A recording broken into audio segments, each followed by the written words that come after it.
Back. Sorry about that brief break. I began this testimony by praising the Joint Subcommittee members for their courage, and I will end by echoing that sentiment.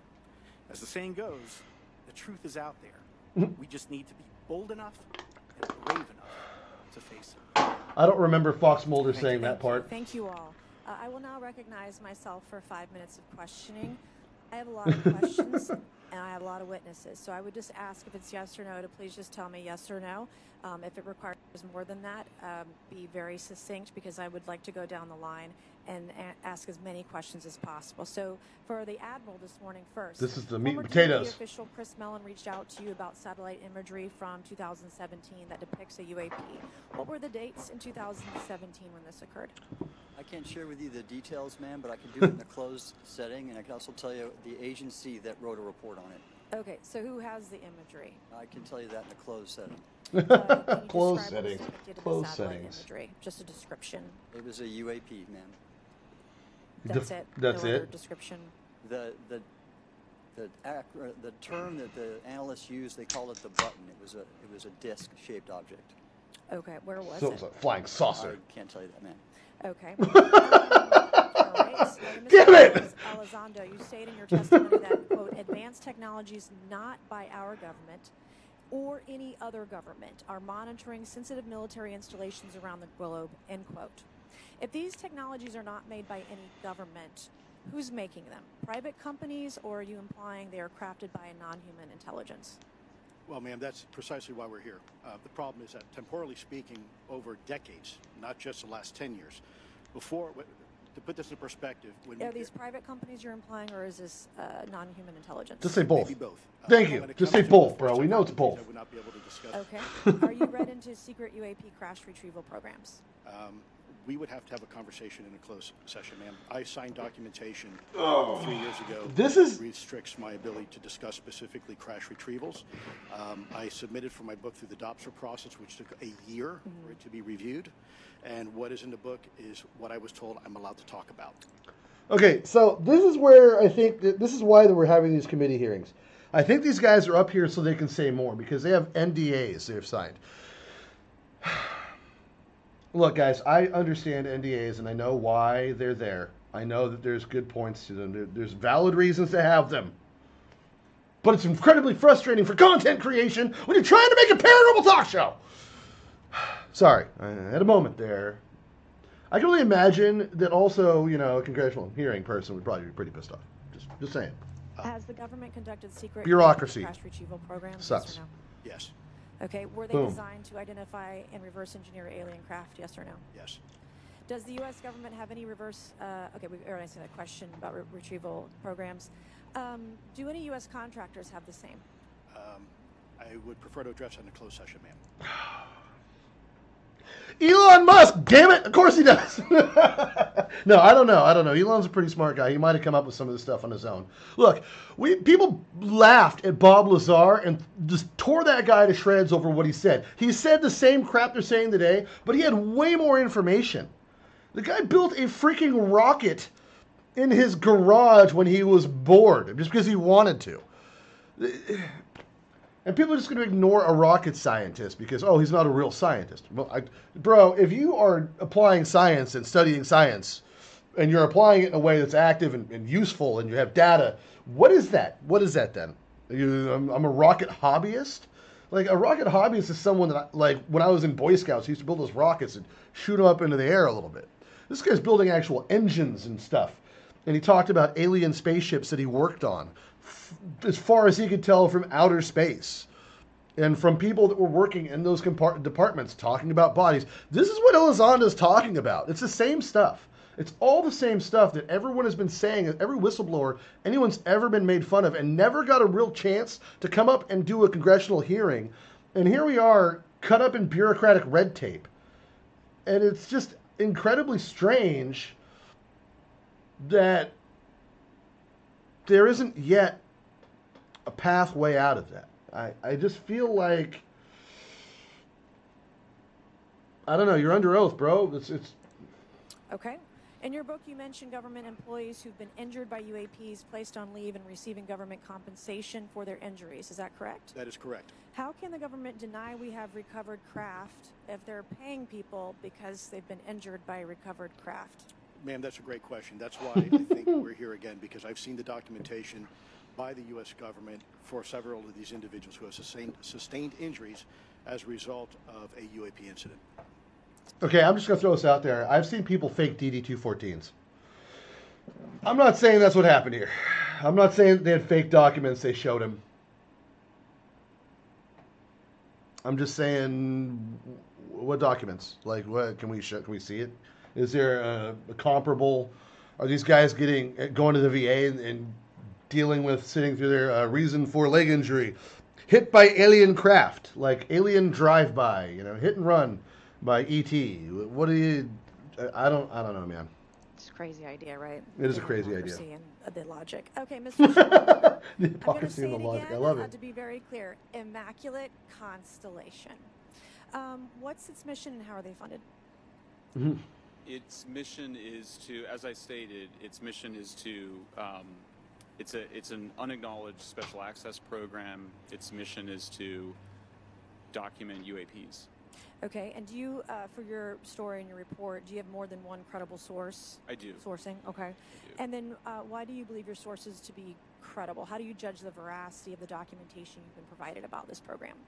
I checked the sources, and they are who they say they are. They are current or former government officials. Mm-hmm. I wanted to also add that I did not specify that they were Defense Department employees. I didn't specify the agency nor the gender. Would they have included non-government employees, people that aren't employed by the government? These are, I'm comfortable saying that these are government or previously government employees. Okay. Any of them currently employed by a private contractor or private contractors? I'd rather not say. Okay. What's the key takeaway, just a few seconds, about the Immaculate Constellation document you provided us today? I think that what the American people need to know is that the U.S. military and intelligence community are sitting on a huge amount of visual and other information, still photos, video photos, other sensor information, and they have for a very long time. And it's not those fuzzy photos and videos that we've been given. There's very clear high resolution. How many visuals, graphics, videos, photos? I mean, I've been told hundreds, maybe thousands. I mean, I also wanted to say, because there was some conversation around concern around the revealing of these materials, revealing the source collections, but some of these are shot from helicopters using normal videos of oceans. I just think that's absurd that somehow you're going to be revealing some secret U.S. technology by revealing that you've photographed orbs off the coast of Kuwait. Okay, thank you. I have 8 seconds. Mr. Gold, did the NASA Independent Study Team get briefed on what you call OSAP? Very quickly. I flagged the Advanced Aerospace Weapons System Certification Program to our chair and our DFO. We did not get briefed, but I believe it is definitely worth looking into. That was probably the largest UAP review effort ever, and I think produced a lot of interest data, including revealing Nimitz. I don't know if my fellow witness Lou might want to. He did yeoman's work on it. Might want to comment. Okay. All right. I'm going to turn to Mr. Moskowitz, who will be recognized for 5 minutes of questioning. Thank you, Madam Chairwoman. So, Mr. Gold, you gave a whole diatribe for a couple of minutes about UAPs, science, data collection, stigma. A lot of non-believers in all of this would just ask a very simple question. Why? Why is it so hard? Right? Like, why are people, anytime they ask, why are they always thwarted? Why are they always judged? Why is they always have misinformation spread? Why is there always retribution? Why is it always met with an ear? What's the why? If it doesn't exist, why is it such a problem? I think if you go through the history of science, Representative, it is always difficult for breakthroughs and new information, regardless of whether it's UAP or any other kind of discovery. And in science, we're supposed to be open, but when you break with the orthodoxy of what's believed, whether it's Galileo saying that the Earth doesn't rotate, or the Earth rotates around the Sun, or the Sun doesn't rotate around the Earth, it's always challenging for new beliefs. And the more extraordinary those discoveries, the more extraordinary those new beliefs, it's very difficult. So I think this is natural. There's natural conservatism that when it comes to science, but this issue in particular has been very difficult, where, again, even to attempt to study it becomes problematic. But every hearing like this, every news report, every video, documentaries. I was privileged to be a part of something Dan Fair is putting together. I think many of us have interviewed for it, documentary over 30 different government officials. Every brick in the wall will help get us closer to getting to the truth. I appreciate that. Mr. Elizondo, did I have that correct? Sir. I'm a recovering lawyer, so I'm going to put my hat on. Recovering lawyer. Document. Love that. Who gave that to you? The U.S. government, sir. Okay, What you have branch? a copy of it? It is stored in a SCIF right now. I do not have possession of it. The U.S. government does. What department of the U.S. government gave you this document? I will say the Department of Defense. Unfortunately, I can't say in this forum much more than that. You specifically said the document said you can't talk about crash retrieval. Well, you know, you can't talk about Fight Club if there's no Fight Club. Correct. Making an observation. Fair. I mean, that's a good way to answer it without answering it. Sign that you said exists Fair. specifically said you can't talk about crash retrieval. Correct, sir. It was a limitation on what because already I'd been speaking publicly about the topic, and so the document said you can continue saying X, Y, Z, but you cannot discuss the topic. When you of crash give retrieval. me the atmosphere of signing this document. You're in a room by yourself, I'm in a SCIF with a security officer, sir. just one-on-one. Anybody else? There may have been an assistant as well. It was in a SCIF within a Department of Defense facility. Give me your background real quick. My background is I went to school to study microbiology and immunology, entered into the U.S. Army, and after a very short stint in military intelligence, I became a counterintelligence special agent.